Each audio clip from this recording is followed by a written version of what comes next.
Welcome to the Wavell Starr Show. I'm your host, the First Nation sensation, Wavell Starr. And on today's edition of Quarantine Talks, we have the Vice Chief of the FSIN, David Pratt. How are you doing today, sir? I'm doing good, Wavell. Thanks for having me on. Yeah, no problem. So, of course, what we're looking to do today is talk a little bit about the pandemic that we're all facing. I guess, first of all, what are you doing to stay safe right now during this pandemic, and what kind of tips can you offer others? Well, first of all, I want to thank you for having me on your TED Talk. But I just want to say, first of all, I think what we're doing, an executive, and then we made the decision for the safety and the protection of our staff as soon as the seriousness of the pandemic started hitting close to home, was we immediately sent our staff home for protection and safety. And also our own executive is self-isolating and quarantining ourselves to ensure that our Indigenous government can carry on. So we're all staying home. You know, we're all well stocked up on food and supplies, but we're working daily from home to ensure that, you know, our First Nations and our communities are protected and that they're getting everything that they need to prepare themselves to protect their First Nations members. So number one is we're staying home. You know, we're self-isolating. We're limiting our time out in public. I know that you know, some people have to get out there for those grocery runs and for the prescriptions runs, and that's understandable.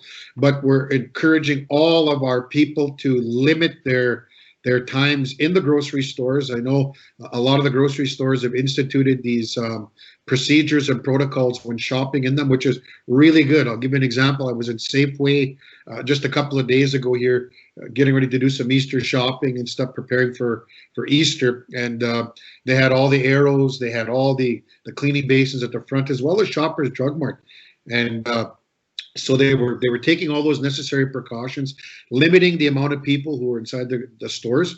And I think just by following those protocols, you know, wiping down the shopping carts, getting in and out as soon as possible, wearing the masks, of course, and then getting home. Don't take a crowd of people with you when you get out grocery shopping. You know, take yourself. It should be one individual with a grocery list, and they should get the priority items, get to the checkout, and get out there as soon as possible, because you want to ensure the public safety as well as our people's safety wherever they're going. And that's I think that's the biggest thing that we're dealing with right now. A lot of the cases that we're dealing with came from out of province. A lot of it was due to these travelers that were coming home from out of province and out of country, and that brought the virus with them as it was spreading.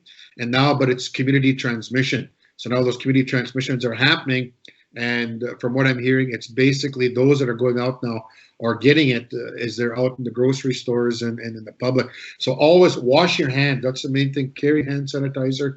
You know, follow those protocols when you when you come into your home. You should be sanitizing your cell phones. You know, they're germ carriers. Your car keys. Your hands, of course, you touch everything when you're in the elevators and you're opening the doors and the keypads on the ATMs, as well as when you're purchasing. So it's very important that we wash our hands and practice those protocols. And then when we bring the groceries in, be sure to wipe everything down, spray it, and just take those precautions, because we know that the virus can stay on plastic, it can stay on stainless steel, it can stay on our clothing as well as our personal products for hours and up to days in some of the studies that we're hearing. For sure. And this is definitely an unprecedented time. And when you talk about making sure that you just get in there for your essentials and get out, I can certainly vouch for that. That can be tough to do, because right now everybody's doing this social isolation thing, right? Everyone's on the quarantine. And when you get out there and you start shopping, you kind of forget about it for a little bit. And you might kind of want to take your time and do a little bit of, you know, window shopping, so to speak. But very important right now to make sure that we stay disciplined and to get in there and get out. To shift over a little bit, what about mental health? What types of things are you doing right now to make sure that to manage your mental health, and what can you offer others to help themselves as well? Well, I think the number one thing that we need to do, Wavell, is to stay connected. You know, ensure, you know, pick up the phone. Like, I've never done more FaceTime calls and video calls as I'm doing right now. Since we've been under self-isolation. But I think it's the most important thing that people need to reach out. The first message I would give to our people is, you're not alone. You have brothers, you have sisters, you have cousins, you have friends reach out, give somebody a call, and also encouraging our people to check up on one another. Check up on your friends, check up on your siblings. Many times I'll shoot a text out, or I'll shoot a snap out, I'll shoot an inbox out, just to make sure everybody's safe. Hey bro, how you doing? Hey sis, I love you. Are you okay? Is everything fine? Just to know that people are connected and they're not by themselves. Also, we know that a number of people are dealing with mental health issues, and they need to know that there is hope available. Our counselors are still available. They can reach out to many of the qualified mental health therapists on the First Nations Unit Health Branch website. There's a ton of people that they can just talk to. Kids Help Phone has also reached out, and they've also hired some Indigenous speakers for our young people and kids that they can reach out. There's 24-hour numbers there. We've been sharing it on our Federation social media to let our people know that there are mental health supports out there. They're not alone. I know, sometimes it can be a little depressing being locked in within the four walls of a house or apartment, but they need to know that there is help out there. Reach out to people, unplug. Sometimes I'm guilty of it too. We're on Facebook, we're on Twitter, we're on Instagram, and all we're hearing is pandemic, pandemic, pandemic. Even on the news, unplug. Put on a good Netflix show. I think I watched all the Lord of the Rings one day, and then the next day I think I watched the Hobbit. I'm starting the new series Picard. So, yeah. But I know some people are watching Tiger or whatever the heck it is on Netflix. Yeah, Tiger King. All those guys. For me, it's old school Stampede Wrestling. I've seriously been watching probably 2.5 hours of old school Stampede Wrestling, and I also have my old VHS recorder. I'm going through all of the old stuff, seeing if there's anything in there that I can find. And I found some good stuff already. Are you watching old Ed Whalen there? Look out, Nelly. That one? Absolutely. For sure. Malfunction at the junction. Man, I could talk for days on that, so don't get me started. I think that would take us as kids when we go there. So we saw the legends, Dynamite Kid, Davey Boy Smith, Ed Whalen. What was the heel there? J.R. Foley. Oh, J.R. Foley. We watched all those guys wrestle back in the day. It used to terrify the hell out of us as kids, but my dad loved it, and my uncles, so we always went. Yeah. That was the exact same thing with me, man. The first time I went, it was with my dad and my cookum here in Regina at the Exhibition Auditorium. And there was a couple other cousins there and my mushum, and it was crazy. And I tell you what, that was life-changing. Haven't been the same since. I don't know if we're kind of traumatized over that, and then you realize as you get older, it's not that bad. Hey, man, this is my adult life we're talking about here. Okay, so just to transition over a little bit before we wrap up, what types of things is the Federation doing right now just to make sure that our nations have enough resources in place and to ensure that we're going to be safe through this pandemic?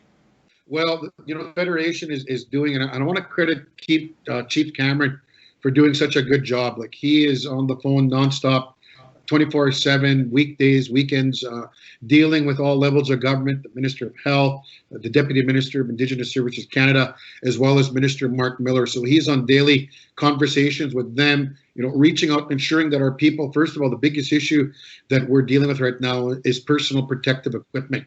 So we're trying to ensure that our First Nations communities are properly and adequately resourced when it comes to PPEs. The next biggest thing is the testing kits.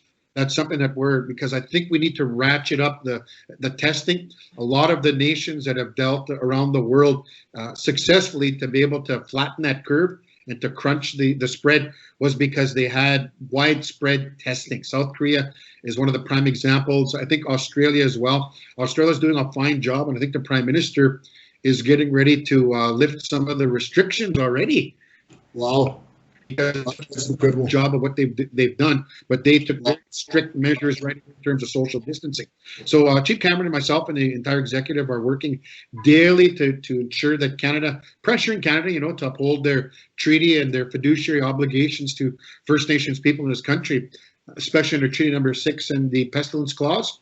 We're holding them to that clause. And they so far have been very cooperative, and we're going to continue to ensure that our region is adequately resourced, that our chiefs and our communities and our nations, not only on reserve, but even in our urban centers, are taken care of and receive the best treatment.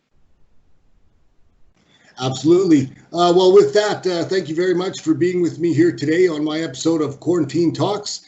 Best of luck and stay safe. Well, the same thing to you and your family. Take care. In closing, I'd say to all of our people, continue to. I know we're dealing with a raise right now in terms of the number of cases within our region.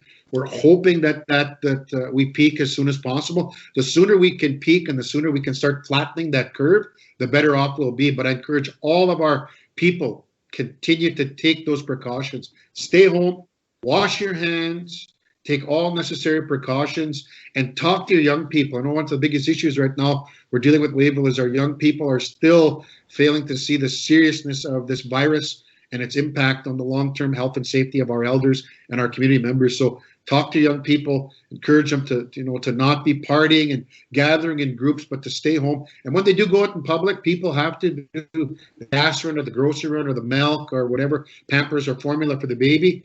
Take all those precautions. Wash your hands. It's a serious time for all of us, all of our people. We need to do our part to ensure that we can stop and prevent the spread of this horrible virus and get through it as soon as possible and get life back to normal. So thanks for having me on, Wavell. You stay safe, you and your family, and keep up the great work. Thanks, man. Take care.